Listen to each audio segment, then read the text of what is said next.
Jennifer McCabe lied to the jury during her testimony when she changed her story about the location of Karen Reed's vehicle when they pulled up on 34 Fairview that night. In a statement, Trooper Proctor claimed that Jen told him that when she looked out the window in the living room, she saw Karen's SUV parked in front of the driveway facing towards Chapman. She denies that she said that to Proctor, and the state decided not to call the disgrace-fired detective, so we won't know if he can corroborate or deny what her new claim, because they can't ask him what Jen really said. She's comfortable lying on the stand about the location of that SUV, because who's going to get on the stand and say anything different, and all she really has to do is fool 12 people on that jury. She also has a weird reaction to Alan Jackson pointing out that there is a third door that she didn't want to mention exists, as if she just realized it was there. If, as Jen claims, Brian Albert and Brian Higgins were the only two people off in a side room and she didn't see them at this time, she wouldn't know if John went into that side door and was attacked by Higgins as he walked in the door. Before we go and look at that testimony, let's take a look at the floor plan of 34 Fairview. This here is the kitchen where Jennifer said she went directly to look out the window when she heard Karen's SUV pull up. She said everyone was sitting at this table, and that's the room that she was in. And then she said off to the side is where Higgins and Brian Albert were in looking at a picture. That's what she said. She claims she got up and looked out the window, which is in the foyer right here, and she saw a car parked directly in front of the house. She claims she didn't see John come into the house or ever see John that evening after leaving the waterfall at all.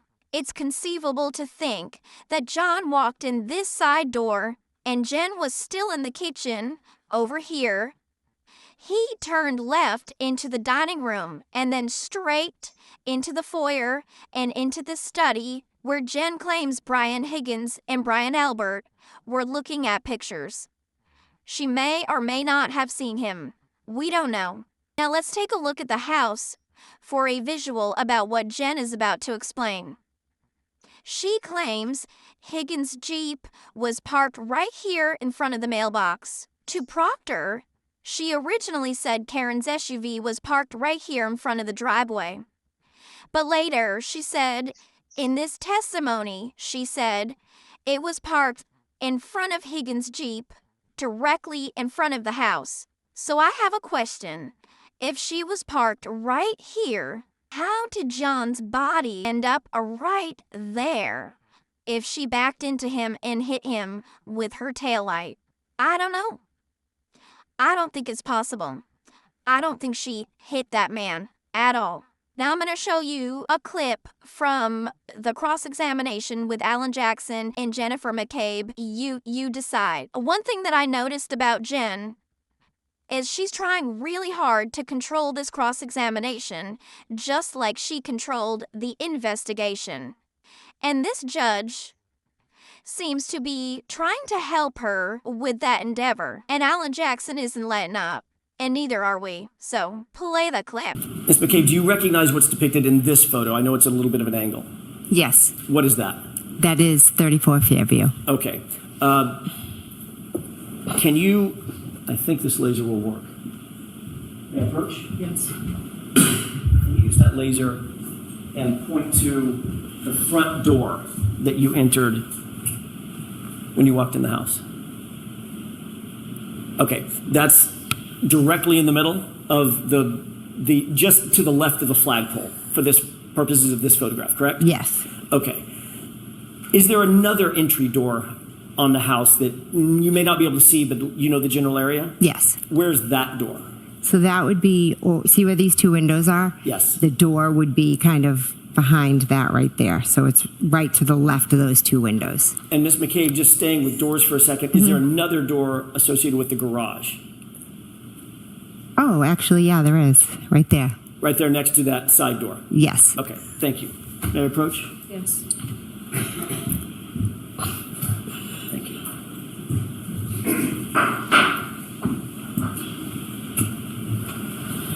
You didn't go in the side door, you went in the front door that night. Yes.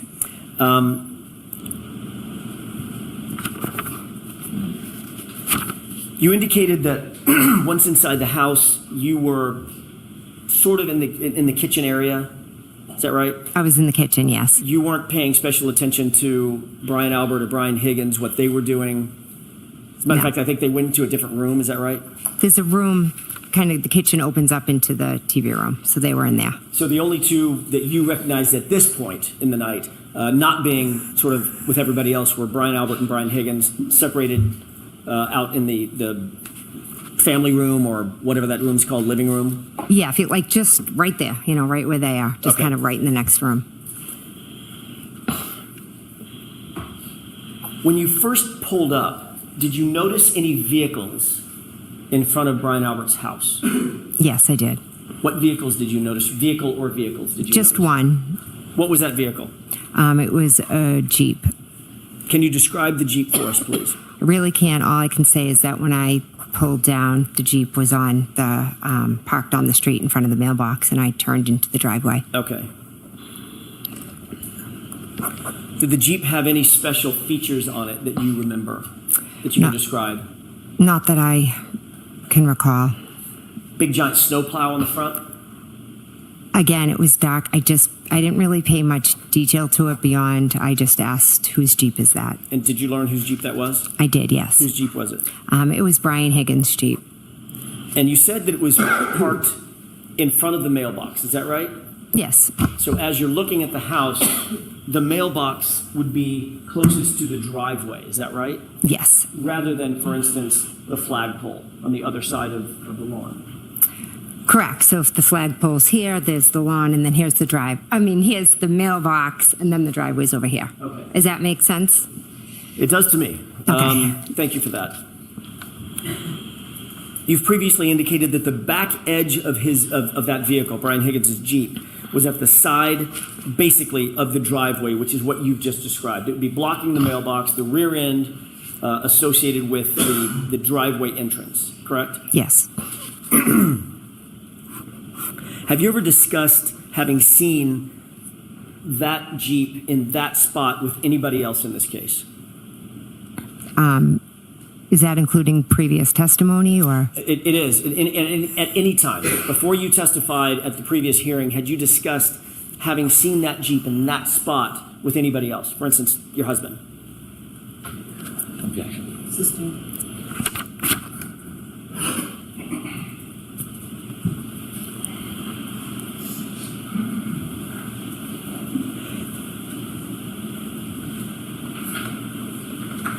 Was there any other car on that curb line, if you will, other than the Jeep when you pulled in? Not that I remember. And Brian Higgins, if it's his Jeep, he's in the house, that Jeep's not moving, correct? So it stayed where it was. Yes.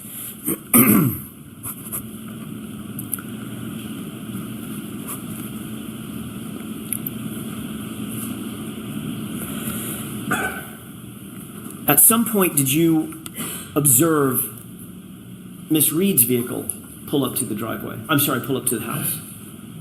I was told there was a vehicle outside, so I went and looked. Where Yes. was that vehicle? When you looked that first time, where was Miss Reed's SUV? When I went to the front door and looked out, it was straight ahead. So that would be parallel, actually in line with the Jeep, correct? Yes. Directly in front of the Jeep. I don't know the distance, but yes, you're correct. It was in front of the Jeep. So if the Jeep was it's a full-size Jeep, correct? I don't know what size it is. Certainly the SUV is a full-size SUV. Yes. All right. So that would take up much of the room of the curb area in front of 34 Fairview, between the Jeep, assuming there's a snowplow, Right. and a full-size SUV, correct? I'm not really sure of the whole area, but there was the Jeep and then there was the car. I just don't know the distance between them. You gave a description of the vehicles that were out in front of 34 Fairview in your January 29, 2022 interview with Trooper Proctor, correct? He came to my house and asked me questions, correct? When you gave that interview to Trooper Proctor, you indicated to him that you first observed Miss Reed's vehicle parked on the street by the driveway, correct? I never said by the driveway, no. So if that's in a report, Trooper Proctor got that fact wrong, got that detail wrong. Sustained.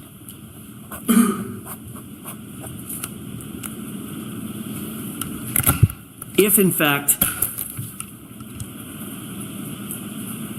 well, let me ask it this way. What did you say to Trooper Proctor about where that vehicle was?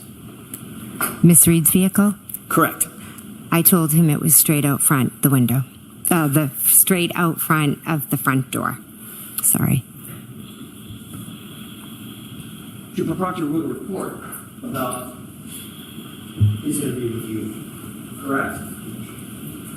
Correct. You've seen that report in other hearings, is that right? Yes. Your interview with him was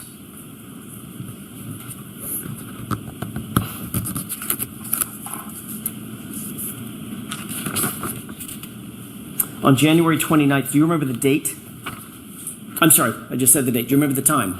My mistake. I don't remember the exact time. I'm assuming afternoon, like after 12, or I'm not 100%. Sorry. You had been contacted by Trooper Proctor while you were still at 34 Fairview, is that right? Yes. Ultimately, instead of coming from the Canton Police Department to 34 Fairview, you went home to your house. I did. To Yes. the Country Lane address. Yes, I did. And Trooper Proctor ended up meeting you there, correct? Yes. And in addition to you and Matt being there, Brian Albert showed up, correct? I asked him to come. So you asked your brother-in-law to come to the interview that you were having with Trooper Proctor formally in furtherance of his investigation surrounding the circumstances of this case, correct? No. But Brian Albert did show up at your house. He did. I asked him to come, yes. And he was inside the house when Trooper Proctor ultimately interviewed you, correct? He was in the house, yes. And you'd spoken to Brian Albert before Trooper Proctor had interviewed you formally, correct? I believe so, yes. Matter of fact, several times you had to have spoken to him at 34 Fairview. You've already said that, right? Oh, right, yeah. We were all there in the kitchen. And then obviously you spoke to him about the interview before Trooper Proctor got to your house to interview you on the 29th as well, correct? We were just talking about what happened. It wasn't specifically about Trooper Proctor. Right. Not about Trooper Proctor. You talked to Brian Albert about the circumstances of this case before you spoke with Trooper Proctor. Yes, I had.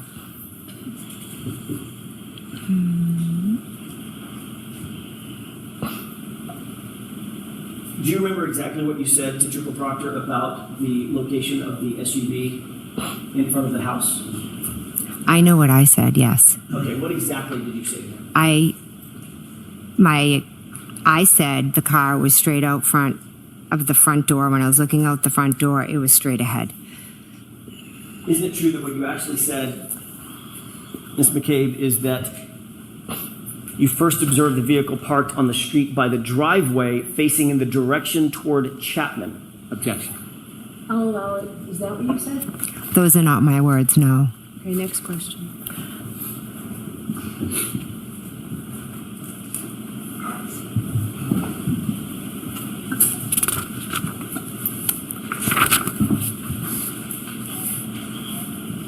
You've already indicated that following the events of January 28th and 29th, you have spoken extensively with your family and your friends, members of your family and your friend group about what happened that night, correct? Yes. And that includes Brian and Nicole Albert, is that right?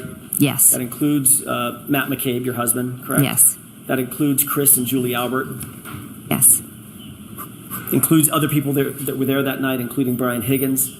I haven't spoken to Brian Higgins since, I believe, John O'Keefe's wake. But you did speak to him that morning at 34 Fairview, is that correct? Yeah. Oh, yes, he was there. Hey everyone, if you're following the Karen Reed case and want to stay updated, make sure to hit the subscribe button and help us reach our first 500 subscribers. We're getting close and every sub really counts. Don't forget to like the video if you found it eye-opening and drop your thoughts in the comments below. I'll read every single one and reply to all of them. Let's talk about it and keep the pressure on the Commonwealth, and let's figure out the truth of this case. Did Karen Reed hit John O'Keefe with her SUV and leave him to die in the snow? Or was Brian Higgins so jealous of him because he wanted Karen for himself that he lured John into Brian McCabe's house and attacked him and blamed it on the girl? What do you think?